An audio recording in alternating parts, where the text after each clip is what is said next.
अंग्रेजों के जमाने के चले हुए ये कानून राष्ट्रवाद को जेल में नहीं रख पाएंगे। और अगर राष्ट्रवाद और राष्ट्रवादियों के साथ ये सलूक इन्होंने किया तो जनता इन कोर्टों को उखाड़ करके बाहर फेंक देगी। ये महाराष्ट्र सरकार थोड़ा है, ये दाऊद की सरकार है, ये इटालियन माफिया की सरकार है। नमस्कार, आप सभी का स्वागत है हमारे चैनल पर। मैं संजय भारद्वाज आपके साथ। और अर्नब गोस्वामी की अभी ताज़ा ये खबर आई है कि हाई कोर्ट ने बेल जो है वो खारिज कर दी है। उसी पर बात करने के लिए अभी हमारे साथ हैं हिस्टोरियन कपिल कुमार जी। बहुत बहुत शुक्रिया सर हमारे साथ जुड़ने के लिए। तो सर किस तरीके से देखते हैं चीज़ को? एक दिन नहीं, 2 दिन नहीं, 3 दिन नहीं, 4 से 5 दिन हो चुके हैं और बार बार ये जो चीज़ है आगे बढ़ाई जा रही है, आगे बढ़ाई चाहिए जा रही है। किस तरीके से देखते हैं आप इस चीज़ को? मेरा महाराष्ट्र के हाई कोर्ट को एक ऐतिहासिक संदेश दे रहा हूं मैं। जब रूस में क्रांति हुई थी तो उस क्रांति का एक कारण यह था कि वहां की न्यायपालिका भ्रष्ट हो चुकी थी। और जब सोवियत कम्युनिस्ट जो रूस था वो नीचे गिरा तो उसका एक कारण यह था कि वहां न्यायपालिका नाम की कोई चीज नहीं थी। अंग्रेजों के जमाने के चले हुए ये कोर्ट, अंग्रेजों के जमाने के चले हुए ये कानून राष्ट्रवाद को जेल में नहीं रख पाएंगे। और अगर राष्ट्रवाद और राष्ट्रवादियों के साथ ये सलूक इन्होंने किया तो जनता इन कोर्टों को उखाड़ करके बाहर फेंक देगी। मेरा सिर्फ इतना संदेश है। सर वहीं अगर हम बात करें जिस तरीके से अर्नब गोस्वामी जी ने हमेशा से राष्ट्रवाद की बात करी है और हमेशा से देश की हित की बात करी है, और वहीं अगर हम देखें कि बीजेपी गवर्नमेंट भी यही सब करते हैं, लेकिन अब मोदी जी और अमित शाह जी को आगे नहीं आना चाहिए। कहाँ पर है केंद्रीय सरकार? सबसे बड़ा यहाँ पर सवाल यही उठता है कि केंद्र सरकार को आगे आना चाहिए। आपका क्या मैसेज है उनके लिए? देखिए, केंद्रीय सरकार ने कंगना रनावत को जेड कैटेगरी सिक्योरिटी दी। कल महामहिम से अपने डेलीगेशन में यही मांगा जा करके। और अगर किसी देश के अंदर उस देश की कोई भी राज्य संविधान को तोड़ते हैं, कानूनों को तोड़ते हैं, या कोई भी हाई कोर्ट अगर कानूनों को तोड़ता है तो फिर वो महामहिम और सुप्रीम कोर्ट का दायित्व बनता है कि उन पे एक्शन ले।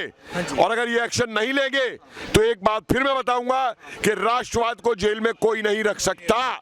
सर बार बार लगातार अर्नब गोस्वामी रिपब्लिक भारत को टारगेट किया जा रहा था, उसके बाद करवा चौथ वाले दिन इस तरीके की बर्बरता, और अभी भी अर्नब गोस्वामी ये कह रहे हैं कि उनको जान का खतरा है। तो ये जान का खतरा जो है, क्या ये महाराष्ट्र सरकार और मुंबई पुलिस से ही है? क्या इतनी हिम्मत है? आपको लगता है क्या इतनी पावर है महाराष्ट्र सरकार और मुंबई के? कहीं बाहर से तो कोई चीज नहीं है कि डी गैंग इसके पीछे नहीं है? क्या आप क्यों महाराष्ट्र सरकार नाम ले रहे हैं?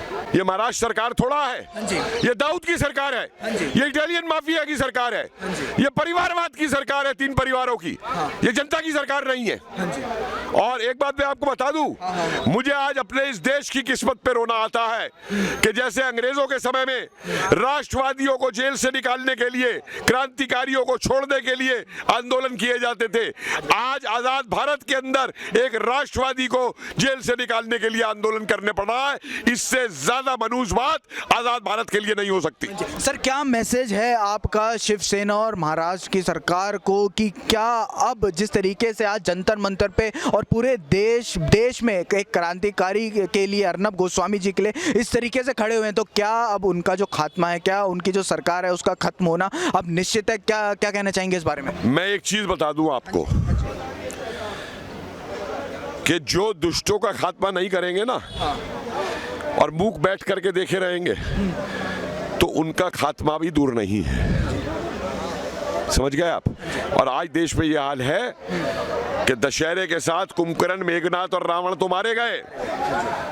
राम जी अयोध्या आने वाले हैं दिवाली के लिए, लेकिन मुझे लगता है कि आज भी बहुत सारे राजनीतिज्ञ कुंभकर्ण बन करके सो रहे हैं। उनके कानों के ऊपर ये जो यूथ आज का चिल्ला रहा है राष्ट्रवाद के लिए, उसकी आवाज का उन्हें सुनाई नहीं दे रही। लेकिन एक चीज मैं बता दूं, जब जनता बोलती है तो बड़े बड़े सिंहासन डोल उठे हैं, तो इसलिए सरकारों को सोचना चाहिए। हाँ जी सर, एक छोटा सा आखिरी सवाल पूछना चाहूंगा। अर्नब गोस्वामी जी और रिपब्लिक भारत ने हमेशा से संत समाज की बात करी है, देश हित नफरत की बात करिए, तो क्या हम इससे ये मान सकते हैं कि मुंबई और महाराष्ट्र पुलिस को बिल्कुल भी राष्ट्रवाद से नफरत हो गई है और संत समाज हिंदू धर्म से नफरत है? क्या क्या कहना चाहेंगे इस पर? अरे भाई, मुंबई पुलिस तो मुंबई पुलिस ही नहीं है।